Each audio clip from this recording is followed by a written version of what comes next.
Hi friends, आप सभी को मेरे वीडियो में स्वागत है। आप लोग कैसे हैं? आशा करती हूँ आप सब अच्छे होंगे और मैं भी अच्छी हूँ। रोजाना की तरह आज भी मैं एक न्यू मेहंदी डिजाइन लेकर आई हूँ। साथ में एक शायरी भी लाई हूँ।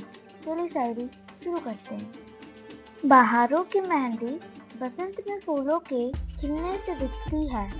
बहारों की मेहंदी बसंत में फूलों के खिलने से दिखती है। दुल्हन की मेहंदी शादी के समय हाथों में दिखती है। बातों बातों में सब कह दिया, कभी शायरी तो कभी मेहंदी बना लिया। सबको शुक्रिया जिसने जबा आर्ट्स को सब्सक्राइब कर लिया। आप लोग वीडियो में बने रहे। वीडियो अच्छा लगे तो लाइक, कमेंट, शेयर और सब्सक्राइब जरूर कीजिएगा। Thank you.